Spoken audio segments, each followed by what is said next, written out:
Bueno, gracias. Soy Jaume Martínez Bonafé y trabajo como docente en el grado de Educación Social en la Universidad de Valencia. Y quiero empezar así porque la cuestión que voy a plantear, que no es tanto una pregunta, tal vez una reflexión en voz alta desde las cuestiones que vengo escuchando, tiene que ver precisamente con esta posición, ¿no?, en el interior de la universidad. Yo creo que hay un consenso muy claro, ¿no?, en este contexto relacionado con esto que Pepín ahora ha subrayado como el compromiso social. Claro que sí, ¿no? Es decir, de alguna manera nos distanciamos de esa concepción del educador y del educador social como un profesional exclusivamente técnico, ¿no?, que ayuda a resolver no sé qué fontanería, y se plantea desde luego otra mirada mucho más crítica, mucho más comprometida, mucho más alfabetizadora, ¿no?, de la realidad y de la comprensión crítica de esa realidad, etcétera, ¿no? Eso en la universidad plantea cuestiones muy concretas, mucho más concretas, que son las que yo querría ahora subrayar, al menos dos o tres, ¿no? Eso en la universidad supone una clara transformación del currículum. Arcadia acaba de contarnos que en la titulación de Educación Social en la universidad en la que él trabaja se suprime la formación en economía, porque se supone que ya desde la renovación o desde la reforma del currículum no parece que eso sea un conocimiento relevante para... Yo creo que la fragmentación disciplinar, la estructura exclusivamente, es decir, esa forma de especialización con una enorme dificultad para el diálogo crítico entre las disciplinas, ¿no?, la conexión tan subrayada aquí con la realidad, con la práctica real, con lo que pasa realmente en los barrios, la hermosa comunicación que se ha planteado esta mañana en nuestra mesa alrededor de la experiencia del Puche, por ejemplo, ¿no? Es decir, ese tipo de historias en la universidad pasan por dos, tres o cuatro cosas muy, muy concretas. Una clara reforma del currículum. Ya está bien de creer, ¿no? Es decir, que cada uno llega a las 9 y cuenta una cosa y luego el otro entra a las 11 y cuenta otra distinta y no tiene nada que ver lo que contó el de delante con lo que va a pasar detrás. Es decir, ¿qué pasa, ¿no?, con la formación inicial del educador? Una clara reforma de la organización, por tanto, es decir, una clara reforma también de los formatos, ¿no?, con los que tratamos de ponernos en comunicación, contarnos, ¿no?, y desarrollar un determinado tipo de conocimiento, y desde luego una clara reforma también, una clara revisión de lo que es el sujeto de la educación. Yo creo que los educadores, de verdad, los que estáis en las prácticas reales, los que estáis en los barrios, tenéis que entrar en las aulas, tenéis que estar dentro de las aulas, porque desde las aulas solo no se llega a la realidad. Eso se cuenta en los congresos, se dice en los congresos, pero luego nos vamos con la frustración de que una cosa es lo que decimos, lo que escuchamos en el congreso, y otra cosa es lo que es posible, lo que se puede hacer, lo que no se puede hacer en las aulas dentro de las... Bueno, yo creo que es muy... Y claro, acabo, ¿no? Es decir, eso pasa por asumir el conflicto y por ver qué estrategias de combate son las que es posible incorporar también dentro de las universidades para ir rompiendo con ese encasillamiento, con esa estructura claramente disciplinar, con esa separación entre conocimientos, etcétera, etcétera. Y eso es un territorio de conflicto. Por tanto, en los congresos teníamos que hablar también del conflicto, del compromiso social en relación con, es decir, cómo cada uno de nosotros, qué posición toma en relación con ese conflicto, en este caso, el conflicto dentro de la institución, ¿no? Muchas gracias.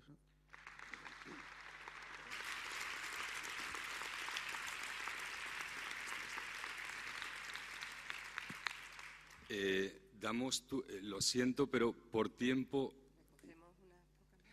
cogemos las dos que están levantadas y las respondemos de la mesa, y ya con esto terminamos la ronda de preguntas, si os parece, ¿vale? Que ya vamos con el tiempo justo. Yo solamente quería decir dos palabras al compañero que pedía a Arcadi concreción, y esas dos palabras son el bien común. Punto.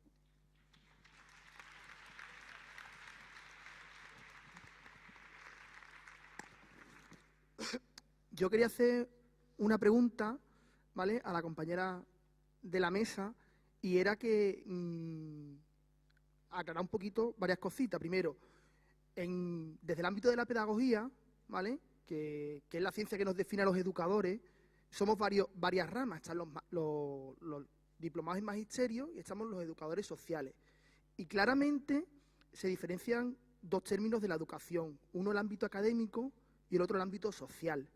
La educación es un todo o una suma de las dos partes, y la escuela, que es uno de los agentes socializadores principales junto con la familia, no tiene la globalidad de la educación recogida en su forma de intervenir.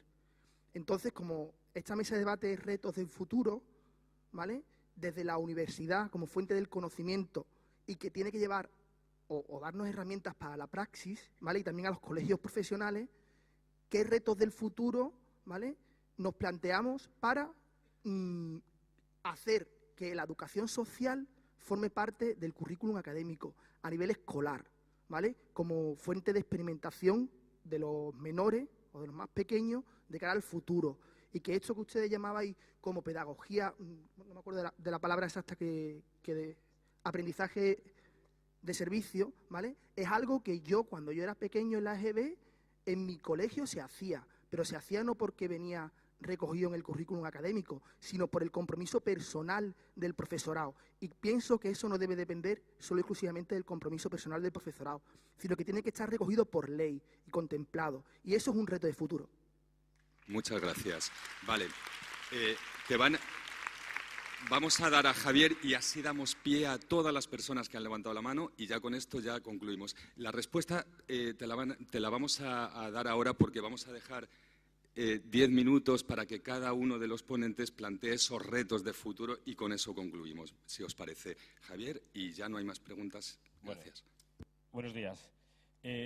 Arcadi, has pronunciado la palabra de crecimiento, que a mí me gusta mucho, sobre todo porque tenemos que volver las aguas a su cauce cuando ha crecido el río. Y a mí me gustaría, dado que estamos hablando de retos de futuro, si podemos buscar puntos de anclaje entre el decrecimiento y la educación social. Si es posible que eduquemos para el decrecimiento. Gracias. Vale. Vamos respondiendo y ya directamente os doy pie a que durante 3-4 minutos deis la última pincelada a lo que serían los retos de futuro. Si os parece, hacemos el orden con el que hemos empezado las exposiciones. Arcadi. Bien, pues hay varias cosas encima de la mesa. Por un lado, esta pregunta última.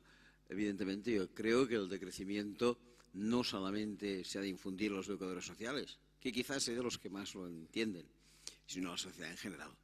Y ahí intervienen muchísimos elementos. El primero de los cuales, por desgracia, son los medios de comunicación y la publicidad, que nos incitan justo a caminar en un sentido contrario. Hay que rectificar esto. Pero también, por descontado, este decrecimiento hay que aplicarlo en nuestra vida diaria, en las cosas de cada día. ¿Qué necesidad tenemos de ir a Londres un fin de semana, aunque Ryanair nos ofrezca un billete por 20 euros? ¿Tenemos 20 euros? Sí, pero no nos cuesta 20 euros. El gobierno financia Ryanair y esto nos costará impuestos. Y además, un vuelo a Londres de Ryanair supone un gasto en gasolina, una contaminación, etc. Preguntémonos si tiene sentido volar con Ryanair. Yo voy a volar la próxima semana, pero de todos modos, si tiene sentido volar con Ryanair para ir un fin de semana a Londres. O también, el sábado es un día que a mí me gusta en el mercado. Y hay una fruta, que no sé si es muy buena o muy mala, pero a mí me atrae, y se llaman los kiwis. Nunca compro. Nunca compro porque el kiwi encima pone una pequeña pegatina que dice Nueva Zelanda. ¿Cómo voy a comprar un kiwi que incorpora 17.000 kilómetros de distancia de gasolina encima de ello? De kiwis hay en Mataró. Cuando es temporada de kiwis en Mataró, compraré kiwis. Cuando no es temporada de kiwis, no. Estas pequeñas cosas del día a día entiendo que son la incorporación que nosotros podemos hacer fácilmente. Otras cosas serán de otra dimensión. A lo mejor no construir grandes aeropuertos, a lo mejor hacer más servicios públicos de transporte y menos privados. Eso también será de crecimiento. Pero entiendo que hay que irlo introduciendo de esta manera. Y ahora, los 3 minutos que me quedaban de la quinta propuesta que no pude elaborar, que entiendo que es una propuesta de futuro, una de futuro por descontado es el de crecimiento, y otra es básica, la sociedad intercultural. Hay que empezar a ver que estamos en un camino de futuro en que la sociedad, nos guste o no nos guste, y mejor que nos guste, será intercultural. A mí hay un tema que me obsesiona y me preocupa. Cuando todavía no estamos en situación de crisis, las estadísticas que yo leía decía que entre el 60 y el 65% de la población española era contraria a la llegada de nuevos inmigrantes. Desde que hemos entrado en crisis, esto se ha transformado de un 80 a un 85%. ¿Por qué la sociedad no quiere recibir inmigrantes? ¿Por qué es mala por naturaleza? No, la gente por lo general no es mala.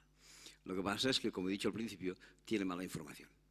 Si la gente tuviera la información pertinente sobre lo que significa un punto de vista social el fenómeno migratorio, recibiríamos a los inmigrantes como hay que recibirlos. ¿Cómo hay que recibirlos? Con los brazos abiertos.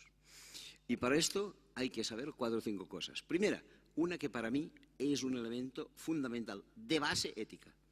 El planeta es de todos y nadie puede poner fronteras. Eso que quede claro. En segundo lugar, hay que tener algunos conocimientos. Primero, de historia, porque la historia de la humanidad es la historia de las migraciones. Desde que el hombre es hombre y la mujer es mujer, ha ido siempre por estos mundos de Dios mirando de qué manera puede vivir mejor. No hace falta remontarse, yo qué sé, a la prehistoria o a la conquista de América. No, no. En el siglo XIX, el 90% de la población irlandesa emigró a Massachusetts y el 50% de la población italiana emigró a Nueva York y a Buenos Aires. Cosa que los argentinos, en buena medida descendientes de los italianos, te explican siempre muy razonablemente cuando te dicen aquello de los mexicanos descienden de los aztecas, los guatemaltecos descienden de los mayas, los peruanos descienden de los incas y los argentinos descienden de los barcos. Vale la pena saberla. Esta es un poco una primera historia que debemos conocer. Hace poco tiempo estuve cerca de aquí, en una pequeña isla preciosa, se llama Menorca. Menorca es una isla plana, pero tiene una pequeña colina, se llama El Toro, allí donde radica la ermita, digamos, centro espiritual de la isla. Me fui a dar una vueltecita por allí y en la pared vi una placa, en la pared de la ermita, una placa que decía, esta placa la hemos colocado los menorquines aquí, en este centro espiritual de la isla, en homenaje y recuerdo al pueblo de Argelia, porque cuando en el siglo XIX sufríamos hambrunas por malas cosechas de trigo, íbamos a Argelia y nos daban de comer. Esto es la realidad. Hay que aprender historia. ¿Qué más hay que aprender? Pues hay que aprender demografía. Hay que aprender demografía. Que los inmigrantes vienen porque quieren mejorar su condición de vida, sin ninguna duda. Pero que nosotros los necesitamos, también. ¿Y por qué nosotros los necesitamos? Porque nuestra pirámide de edad es algo heterodoxa. Todos sabemos cómo es una pirámide de edad. Refleja un poco la escala de la población. En la parte inferior, en la base, están los recién nacidos, a los 10 años falta alguno, a los 20, 30, 40, 50, a los 100 prácticamente no queda nadie, excepto, por cierto, un señor que era precisamente de Menorca, que vivió 114 y vivía aislado encima de la pirámide. Pero en fin, una pirámide de edad es más o menos esto. ¿Qué sucede? Sucede que nuestra pirámide no es así. Nuestra pirámide tiene una gran cabeza, porque como ha explicado muy bien la ONU, Francia, Italia, Portugal y España son los 4 países del mundo con población más envejecida. ¿Qué sucede? Que después este cuerpo con la cabeza grande se adelgaza un poco, porque todos sabemos que hace unos 35 años finalizó aquello que se venía a llamar el boom de la natalidad. Y hemos pasado de familias de mi infancia de 5 o 6 hermanos a familias que ahora tienen 2 o 3 niños, en el mejor de los casos. Por tanto, la fase intermedia se adelgaza. Y finalmente la base se vuelve a reforzar porque precisamente la inmigración ha tenido gran cantidad de hijos. ¿Qué sucede? Que la fase más estrecha la tenemos allí en donde económicamente hay más necesidades, porque la fase de abajo es la primera edad, la de arriba es la tercera edad, pero la que trabaja es la segunda edad. Y entonces esta fase hay que llenarla. ¿Cómo la vamos a llenar? ¿Con nacimientos? Difícil, porque los críos nacen con 0 años, no con 35. De manera que por ahí esto no se arregla. ¿Cuál es la única posibilidad? Hacer venir gente de fuera. Esto no lo digo yo. Mirad, por favor, publicaciones de la ONU, año 1929, futuro de la población española. Y decía que esta fase de en medio hay que llenarla. ¿Con cuánto?